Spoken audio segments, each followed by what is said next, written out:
Salut à tous et bienvenue sur la chaîne, j'espère que vous avez la forme. Aujourd'hui, on passe à la partie 2 de notre installation d'Exchange Server. Nous allons configurer Exchange pour qu'Outlook puisse envoyer et recevoir les emails dans notre environnement virtuel. Et ce n'est pas tout. Grâce à cette configuration, on pourra également recevoir les alertes Zabbix de nos équipements réseau. Je vous montrerai ça dans une future vidéo. La bonne nouvelle est que toute la configuration d'Outlook se fera automatiquement grâce à les scripts PowerShell. Le résultat est simplement génial. Déploiement simplifié, aucune erreur de certificat, zéro configuration manuelle compliquée et surtout un gain de temps. Comme prérequis, vous devez vous rassurer que vous avez votre domaine Active Directory fonctionnel, un serveur Exchange déjà installé, un compte domaine admin et un DNS opérationnel. L'objectif final est de faire en sorte qu'Outlook fonctionne parfaitement sans message d'erreur de certificat comme celui que vous voyez actuellement à l'écran. On veut vraiment s'en débarrasser. Le script 1, il a pour objectif d'installer automatiquement une autorité de certification racine d'entreprise sur notre serveur Windows pour émettre et gérer tous les certificats internes du domaine.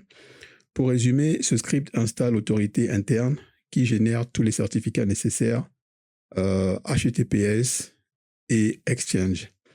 La première chose à faire sera d'ouvrir Exchange Management Shell en administrateur afin d'exécuter nos scripts. Donc, vous allez faire un simple clic sur le menu Démarrer. Vous allez développer arborescence du dossier Exchange Server 2019.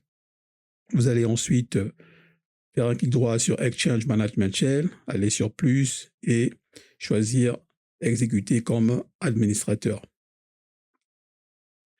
Alors, mes scripts, je les ai mis dans un dossier que j'ai créé à la racine du disque C. Le dossier, je l'ai appelé script. Donc, j'ai mes scripts 1, 2, 3. Nous allons commencer par le script 1.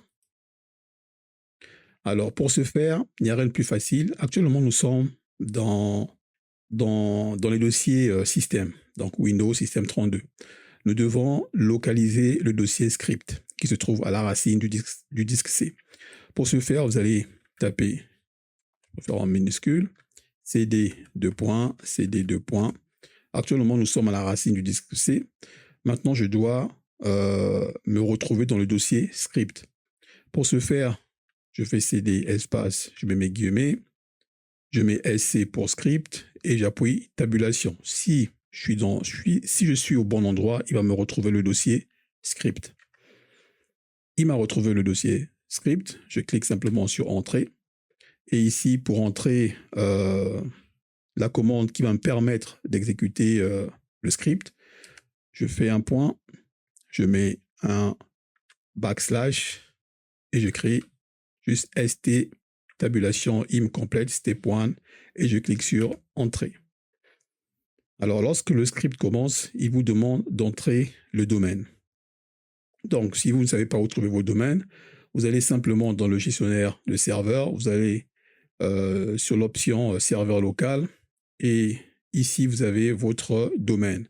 Le mien s'appelle Do Your Tech Lab. Ne prenez pas le point local, simplement Do Your Tech Lab. Bon, le vôtre, je ne sais pas si c'est home.local ou si c'est, on va dire, le nom de votre organisation, point local. Donc, prenez juste le nom. Donc, j'écris Do Your Tech Lab. Alors, quand j'appuie sur la touche Entrée, ce qu'il va faire, il va d'abord vérifier. Il va se rassurer que ce nom de domaine existe. S'il existe, il va lancer l'installation. Par contre, disons qu'il n'existe pas. J'enlève le B. Là, ce qu'il va faire, il va vérifier. Il me dira que ce domaine n'existe pas. Et il me dira qu'il ne vous reste que 2 essais.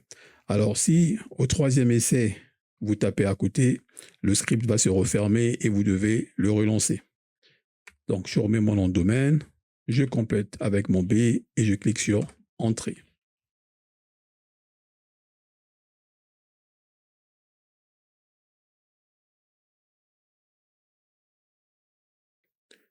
Alors, il a bien installé le script. Alors, le script, actuellement, il me demande si je veux le copier. Il a installé le script dans le disque C.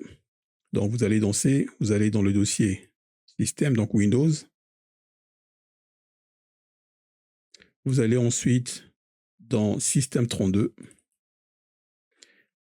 et vous recherchez certificat serveur. Donc CERT, serveur. Et vous allez dans certificat enroll. C'est ici qu'il m'a installé mes certificats. Alors, le problème est que mon deuxième script va me demander l'emplacement de ce certificat pour l'installation. Alors, vu qu'il est dans le système 32, j'aime pas trop me balader dans le système 32 parce que ici, si vous commettez une bêtise, eh bien, votre serveur, il sera à refaire. Voilà pourquoi j'ai mis cette option de copier le certificat. Comme ça, si je fais une boulette, je sais qu'au moins, j'ai l'original qui traîne dans le dossier système. Donc ici, je veux simplement cliquer sur Y. Oui, je veux copier le certificat.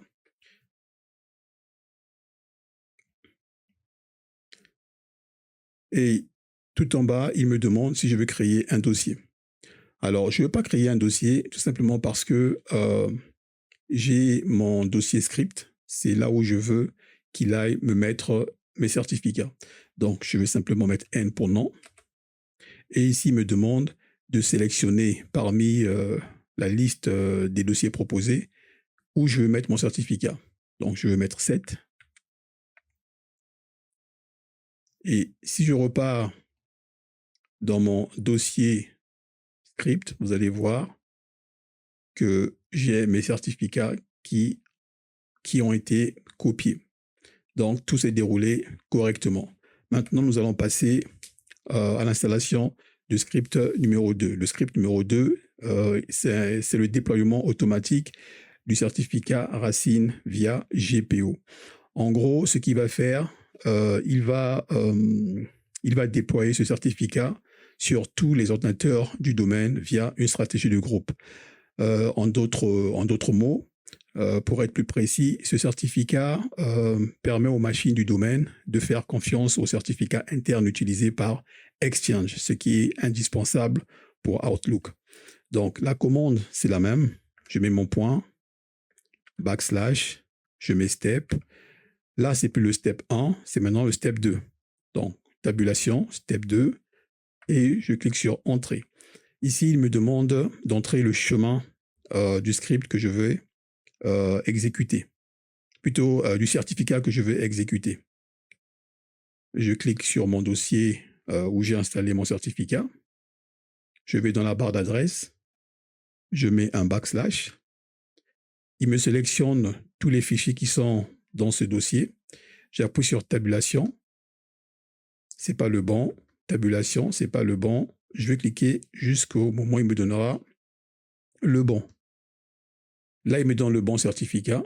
Je fais CTRL-A pour sélectionner, CTRL-C pour couper. Je repars dans ma console et je fais CTRL-V pour coller. Et j'appuie sur Entrée.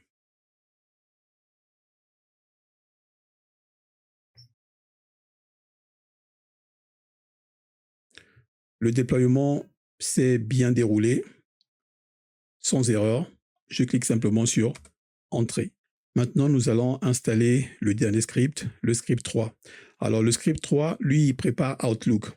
En gros, ce qu'il fait, il va configurer automatiquement Exchange et le DNS pour qu'Outlook trouve le serveur via Autodiscover et fonctionne sans erreur de certificat. Je fais la même chose. Je mets mon point, backslash, step, tabulation une fois, 2 fois, 3 fois et je clique sur Entrée.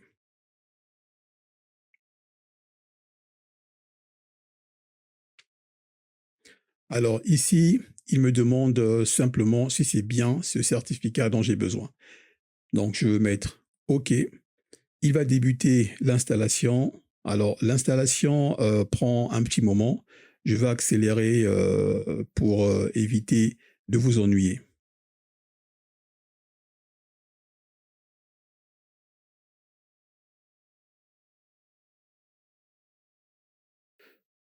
Alors ici, il me demande simplement d'entrer une adresse mail pour un test. On peut passer cette étape. Je clique simplement sur Entrée. Donc l'installation du script est terminée. Nous avons quelques informations. Donc nous pouvons, si vous voulez aller faire des tests sur un poste client pour voir si ça fonctionne en HTTPS, vous pouvez copier simplement cette adresse. Et en bas, nous avons Certificate File dans le disque racine. Il nous a créé un dossier.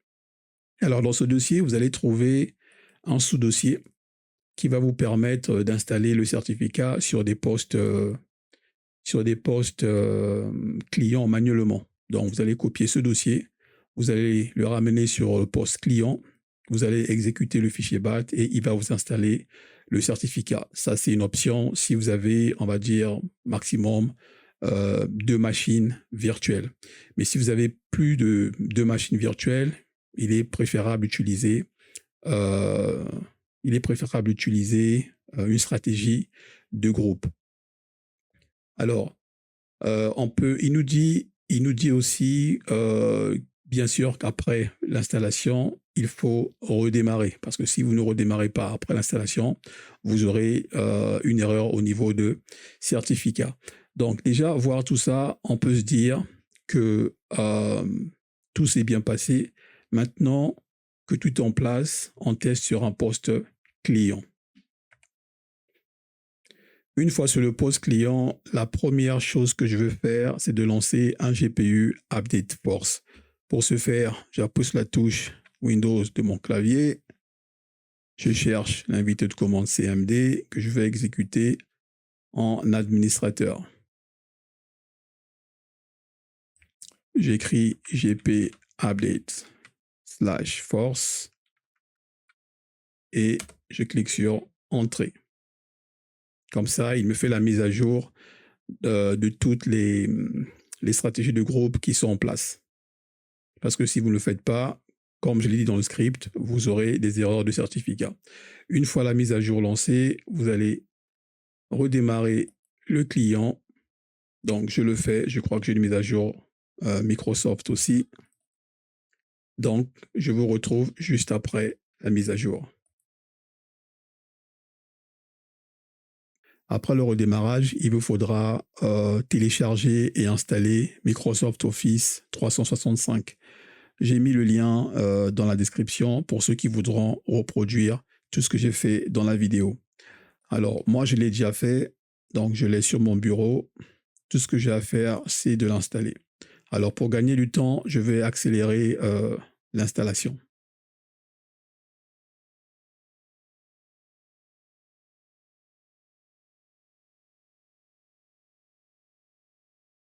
L'installation s'est déroulée correctement. Avant que je ne lance Outlook, nous allons retourner sur notre serveur. Nous allons aller dans la console Active Directory et vous devez vous rassurer que votre utilisateur possède une adresse mail. Pour cela, je fais un clic, je sélectionne mon utilisateur, clic droit, je vais sur Propriétés et je me rassure qu'il a bien une adresse mail. Alors, s'il n'a pas une adresse mail, vous pouvez créer cette adresse manuellement. Donc, vous mettez juste la première lettre de son prénom plus son nom, @votreorganisation.local. Alors, mais si vous le faites, où est l'intérêt d'avoir installé Exchange? Donc, je vais vous montrer vite fait comment vous pouvez ajouter une adresse mail en utilisant Exchange. C'est aussi le but de la vidéo. Alors, disons, je vais créer un utilisateur vite fait. On va l'appeler Jérémy Paulin.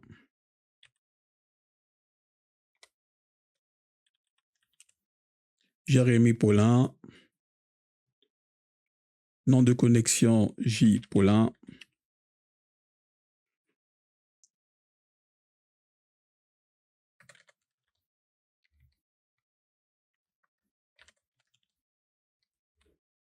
Alors ici, je vous montre juste comment attribuer une adresse mail à l'utilisateur en utilisant Exchange. Donc ici, j'ai créé mon utilisateur. Je vais ensuite dans mon navigateur. Donc, je vous avais montré comment mettre en place un raccourci pour votre centre d'administration Exchange.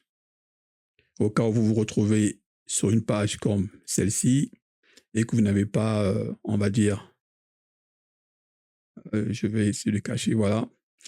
Vous vous retrouvez sur une page comme celle-ci, vous avez votre raccourci, vous cliquez dessus, vous allez dans le mode Advanced, vous acceptez et il vous ramène sur la page du centre d'administration Exchange. Ici, je vais entrer le mot de passe de mon utilisateur admin du domaine.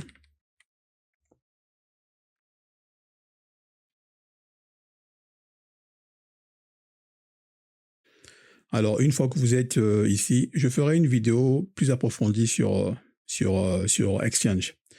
Alors, une fois que vous êtes ici, même si vous lui attribuez une adresse mail, il faudra aussi lui attribuer, autant pour moi, une base de données de ces mails. Sinon, sur le poste client, ça ne fonctionnera pas.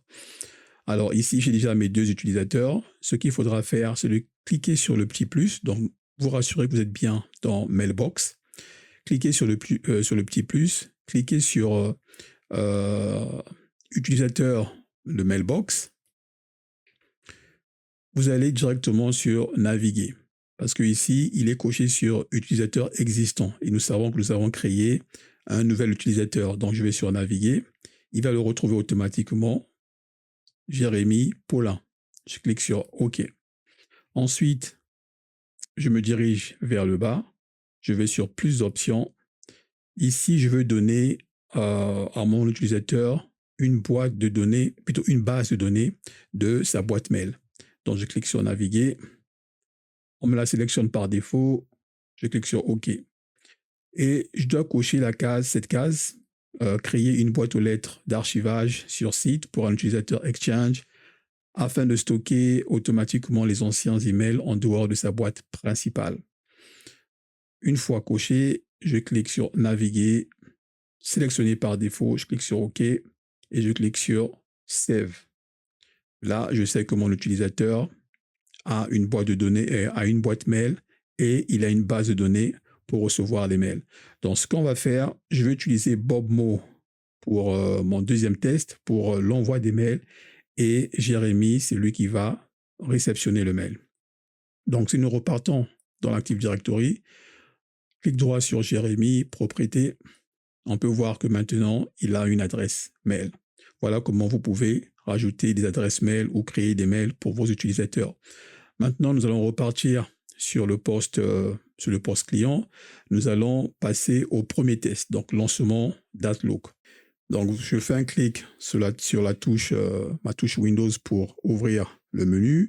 Je cherche Outlook classique. Donc, vous verrez deux icônes d'Outlook. Vous recherchez. Donc, après avoir installé le Microsoft Office 365, vous aurez deux Outlook. Vous aurez celui qui vient avec le système d'exploitation. Lui, il ne faut pas l'utiliser. Il faudrait utiliser celui que vous allez installer. Donc, moi, j'ai installé le Outlook classique. Je clique et grâce à l'auto-discover que nous avons eu installé au troisième script, il va automatiquement paramétrer mon Outlook. Donc, vu que j'utilise le poste de BobMo, il va automatiquement paramétrer le Outlook BobMo. Donc, pour le moment, je peux passer. Donc, on a déjà sa boîte mail. J'accepte les 5 jours. Voilà, je clique sur OK et je choisis Microsoft 365.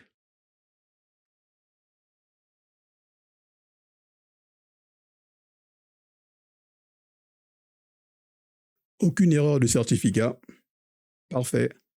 Je décoche la case paramétrer Outlook mobile. Je clique sur Done.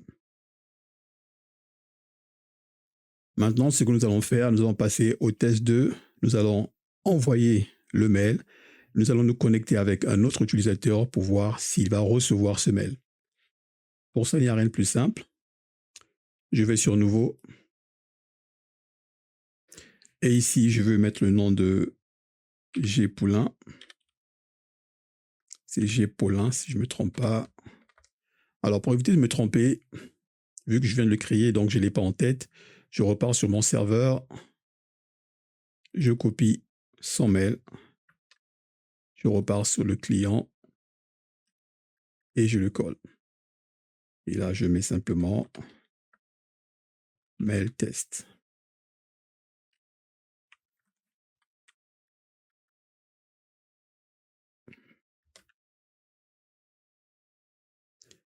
Ensuite, je vais développer cette petite flèche tout en haut à droite.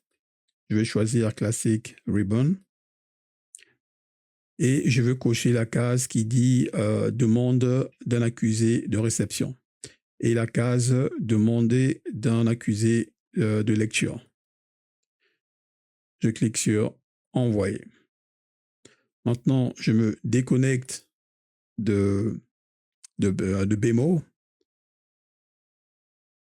Je vais sur Switch User. Et ici, je vais me connecter en tant que J. Poulain.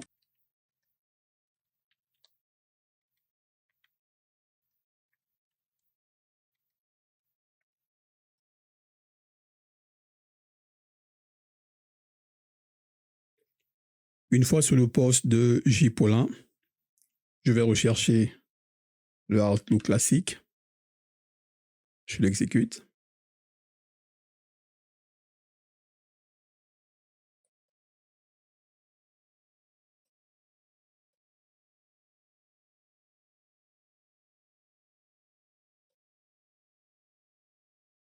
Et nous allons voir s'il a bien reçu le mail test de Bob Moore. On peut voir que le mail de Bob Moore est bien arrivé. Donc, nous pouvons dire que tout fonctionne dans les deux sens. Conclusion, configuration validée, Outlook opérationnel, Exchange prêt pour l'environnement pro, certificat, OK. Alors, ce workflow, on va dire qu'il est idéal en environnement de test, avant bien sûr le déploiement en entreprise. Voilà pour cette vidéo. Si vous avez des questions, posez-les en commentaire. Et si le contenu vous a plu, likez, abonnez-vous, activez la cloche, ça aide énormément et ça fait super plaisir. Merci d'avoir regardé et à très bientôt.